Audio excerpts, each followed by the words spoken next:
Hey campers, George here, back in the man cave. Yeah, I came back in the man cave, had to catch up on some video stuff, but I got distracted and started floating around the internet. But it was a good thing this time. Out of the blue, found this guy. A little treasure I didn't know about. Let's check it out. So what I'm talking about was, like I said, I was floating around the internet, nothing in particular. This guy popped up. Yeah, the old timers. I haven't looked at one of these for a while, but this one caught my attention for a couple of reasons. This one is the old timer 960T, Bearhead Trapper is what they call it. And of course we all know Old Timer Knives is owned by Schrade. These guys, they've been around for a while, Old Timer has. And it's a very plain box, very old school look to it. Old Timer, what can I tell you? Anyway, let's have a look at this guy and I'll show you just why it caught my attention. Comes in the box, nicely wrapped, of course, with some paper on it. Here we go. There it is there. Can you see that? Very nice, very clean. I like it. Couple of things right off the bat when I grab it like this. The edges of the scales are a little sharp for me. Is it a big deal? No. I've got some sandpaper. I can just give it a quick rub and gets rid of that stuff. People talk about getting hot spots. That's all you need to do. Get some fine sandpaper. And you know, I've looked at their different series and that, but I've never seen this guy. And when I looked closely, I thought, you see on the back there? Can you see these two little thingies here? Interesting, isn't it? They've got some extras on it. Look at that. Didn't know they did that sort of thing. Obviously, it's the typical traditional trapper. You know, it's that very particular style. It's going to have the same blades. I know it without even opening it up. Has this bolster. It has a pretty big solid bolster. Nickel silver, the pins, you can see. We've got 1, 2, 3 of them there, holding the scales on. They will be nickel silver as well. The pins are not flush on the...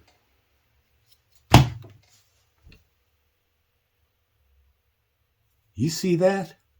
Oh no. And Mary's not even here and things are falling over. Anywho, back to this guy. Like I was saying, the pins on the scales, they're actually raised a little bit. Can you see that? But if you look here where they've ground this down, this is Derelin, by the way. I think that's how you pronounce it, this name. And it's called a saw cut finish. You're all familiar with that. It's kind of, you hear that? Very typical. But like I said, a typical trapper. It's got those nice, you know, you got these liners in here that are really nice. It all sits nice and clean. It's smooth.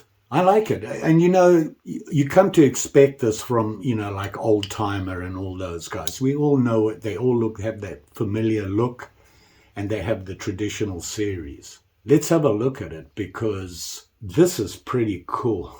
Didn't know they did that. But first of all, let's have a look-see. You've got, just like on any trapper, your big, long, sweeping clip point there. You know, almost a California clip there. It's a really deep sweep with a nice little point on it. Not quite as good as it could be, and you might need to clean that up. And has a nail neck, just a plain nail neck on it. On it here, it says, can you see that? Old Timer 0923, I think. The other side gives the model number 9T6OT. That's not a bad blade. Is it sharp? Kind of, sort of. Yeah. It'll cut the paper, but you can see it's a little rough there. So, you know, a couple of sweeps on maybe stropping it or a ceramic rod, unlike this guy. Very easy to use. You just hold it like this, put a handle on it. By the way, when you get them, they don't have handles on. And you're sweeping towards yourself. Yeah, I'll put a handle on because I'm a cut waiting to happen. Put it on there, couple of sweeps like this. You can hear it. And the other way.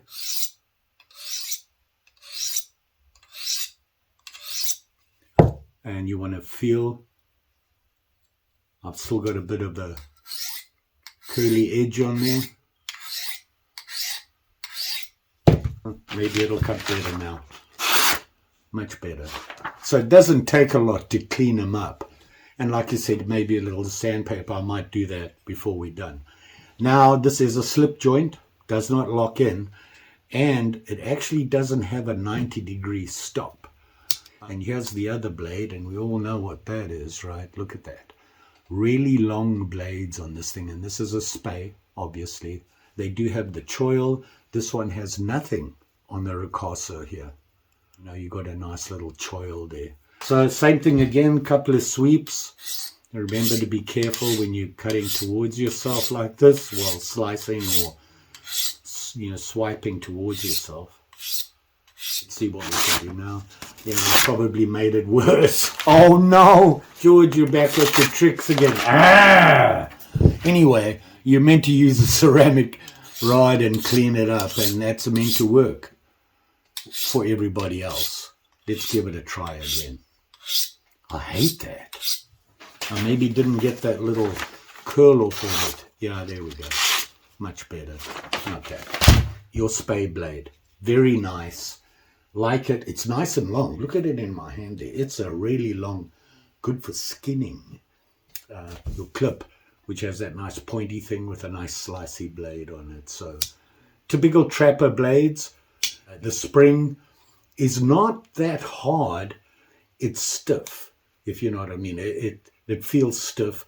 These things are not going to slip down as soon as you bring it. You can basically stop it in any position. It's tight enough. Therefore, then you have to close it. Very traditional. Very traditional. Look at this. Loving this, man. Let's have a look at some dimensions on it. Closed. A titch over 4 inches. A titch is about that much. Clip. And with the clip open from the tip to the butt, 7.5. About that much too small. And the actual clip blade, 3.25. To the working edge is exactly 3. To the choil from the tip, 3. 3.25 to the bolster. The Spay, and I got a funny feeling that it just might be the same size. Open. What did I say before? 7.25 when it was open, right? Look at this. This is almost, this is 3/8, 7 3/8 from the tip of the Spay to the butt. The blade, a little under 3. Now, for some reason, I thought they were the same size. Look at that. Did I measure along? But they're the same length. Yeah, so my measurements are kind of, sort of. But you get the idea. Look at it in my hand here. My big, wide grubby with no fingers. It's a good-looking knife. I've got to get some of that sandpaper and whiz it quickly. It doesn't take much to do. You just lightly going over it. Don't go crazy. That already feels way better. So, you know, all I did was just zipped across it a little bit. This, I believe, is 220. This Delrin, I think it's called. It looks pretty cool. It's very bonish looking. I'm a lot of ish today. What can I tell you? Now, like I said, it has these little gizmos pushed into the back there. Pretty cool, huh? Interestingly enough, when I first looked at it, I was like, I couldn't get them out. And eventually had to get a little pick and pull this out. And I found out why it was so tight. When they put it together, they put a little bit of string in there, which holds it in there really tight. You're not going to lose these things. So when you pull that out, they're a little looser. The other thing is when you can see the tweezers here, obvious, they're tweezers. And when I got them, you know, they had that shape, but can you see how the tips come together there?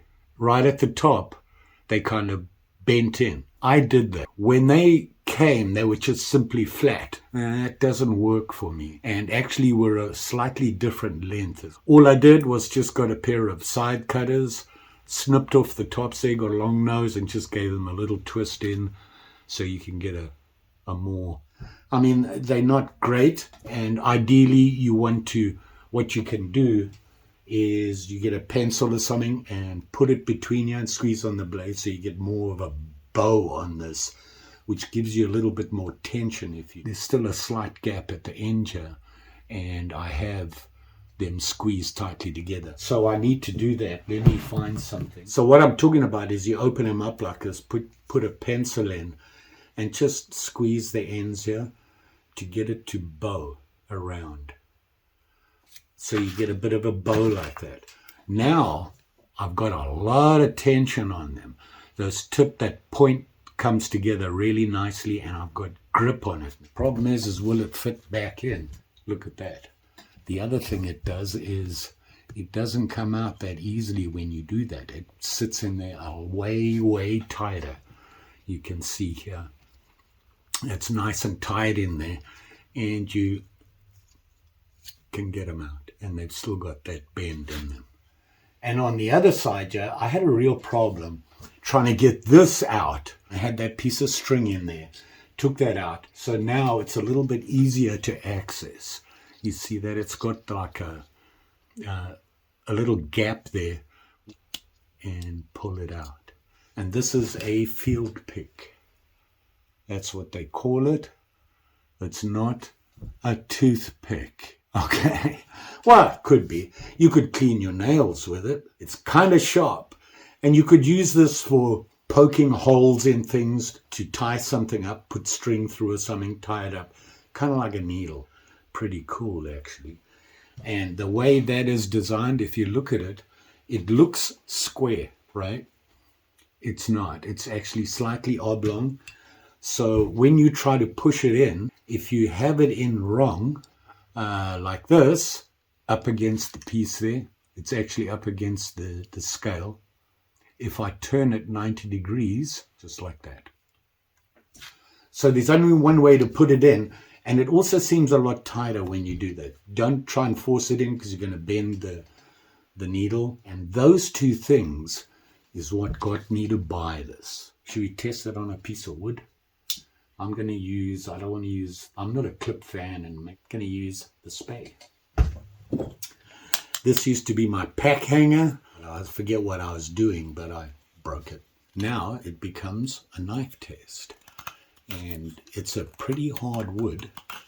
Okay, and this is going into it just fine.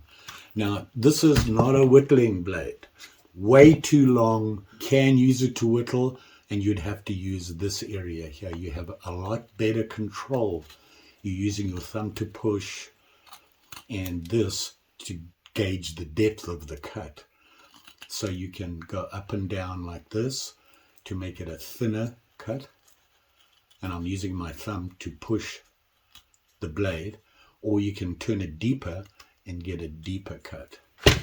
Can you see the differences there? Let's see how thin these ones are compared to the thickness of that one. And that's done by angling. So you angle and guide it with your thumb. Good way to do it, and you never do it this way. You always do it that way, away from your body.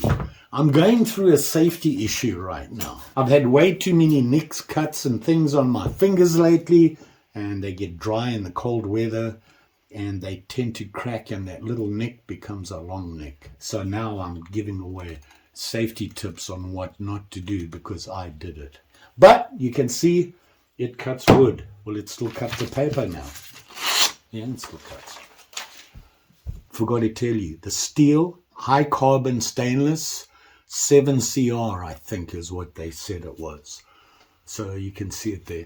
It is stainless, but it's high carbon. You know, so it's a good combo.